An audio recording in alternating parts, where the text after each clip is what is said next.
कुछ लोग कमेंट्स में मुझसे पूछ रहे थे कि क्या क्रिश्चियनिटी के अंदर भी सर्कमसीजन यानी कि खतना है। ईसाई इस तरह के सवालों से बचने की कोशिश करते हैं, लेकिन लूसीफर से कब तक बचोगे? आज हम ऐसे ही कुछ वेल केप्ट सीक्रेट्स पर रोशनी डालने की कोशिश करेंगे। So let us begin. हाँ, ये एकदम सच्ची बात है कि यहोवा के फॉलोअर्स खतना करवाते आए हैं, और वो भी बाबा इब्राहिम के जमाने से। आप अभी यूट्यूब पे सर्च कर लो बेनिफिट्स ऑफ सर्कमसीजन, और आपको ऐसे दर्जनों वीडियोस मिल जाएंगे जहाँ पे क्रिश्चियंस जो हैं वो खतना के बेनिफिट समझा रहे हैं और उसको एक्टिवली प्रमोट भी करते हैं।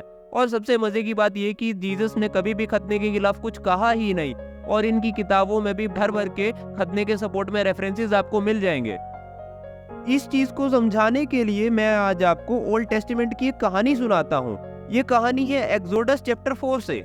एक बार की बात है, मूसा इजिप्ट में वापस आ रहा था। इजिप्ट में जिन लोगों का खतना हो चुका था उनको रेस्क्यू करने का मिशन मूसा को दिया गया था।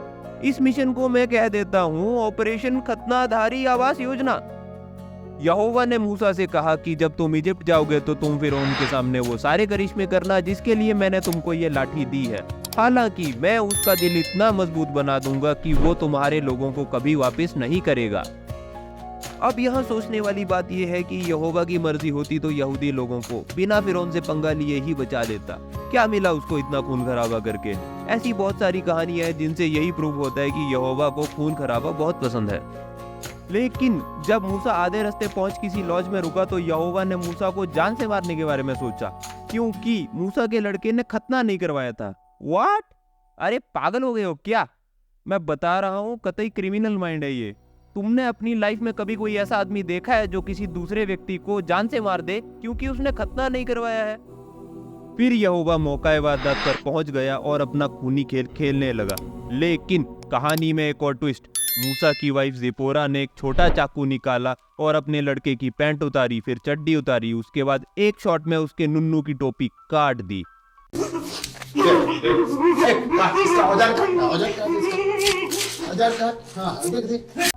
और इतना करने के बाद वो खून भरा फोर्स्किन मूसा के पैर पर फेंक दिया उनकी बीवी ने। इसके बाद हमारे all merciful fair and lovely god Jehovah की खून भरी प्यास शांत हो गई और उन्होंने मूसा को जान से मारने का ख्याल छोड़ दिया। सो इस कहानी से हमने क्या सीखा? What do we know? What have we learned? We know nothing and we've learned घंटा। Yes, correct। आगे बढ़ने से पहले मैं आप सब लोगों का ओपिनियन जानना चाहता हूँ कि खतना के ऊपर आप सबकी क्या राय है। ये सही है या गलत है, या कोई और विचार आपके दिमाग में है तो कमेंट सेक्शन में हमारे साथ जरूर शेयर करो। इस कहानी को दिखाने का मकसद बस ये बताना था कि खतने का क्या इंपॉर्टेंस है ईसाई जगत में, ये सब लोगों को अच्छे से पता चल जाए। अब देख लेते हैं बाइबल से खतने के ऊपर कुछ बढ़िया से reference. Genesis chapter 17 verse number 9 से 14। यहोवा ने इब्राहिम को बुलाया और उसके साथ एक कोवेनेंट बनाया, मतलब कि कसम ली यहोवा ने इब्राहिम से कि इब्राहिम तुमको और तुम्हारे फॉलोअर्स को हर जनरेशन में ये काम करना होगा, मतलब कि खतना।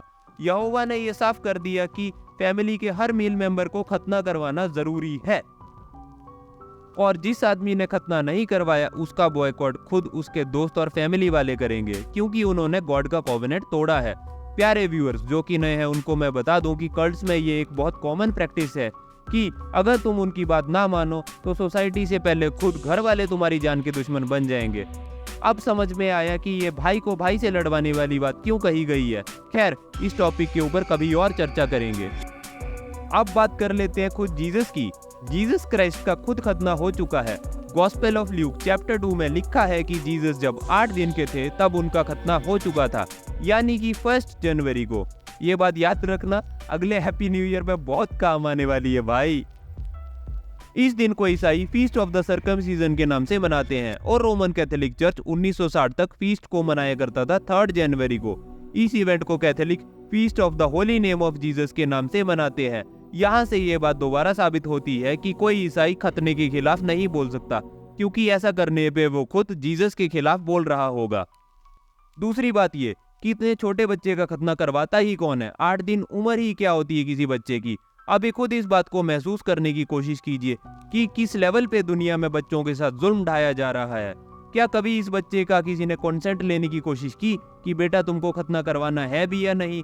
क्या कभी किसी ने इस बच्चे का दर्द समझने की कोशिश की है? आज की डेट में खतना ईस्टर्न ऑर्थोडॉक्स चर्च में बहुत ही आम बात है। वेस्टर्न लोग भी खतना ज्यादा नहीं करवाते क्योंकि उनको शायद लिबरलिज्म की हवा लग गई है। लेकिन अफ्रीका में खतना करवाना बहुत ही आम बात है। इथियोपिया, कीनिया, एरिट्रिया जैसे बहुत सारे देशों में खतना बहुत ही आराम से करवाया जाता है। इंडिया में भी आप जान के हैरान रहेंगे कि खतना होता है।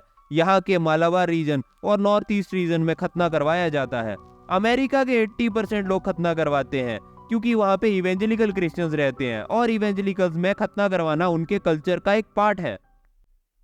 वैसे तो ये टॉपिक बहुत लंबा हो जाएगा, पर इस वीडियो को अभी यहीं तक के लिए रखते हैं। फिर मिलेंगे आपसे अगली बार। तब तक के लिए अपना प्यार बनाए रखिए। Like, share, subscribe and stay away from the rice cult.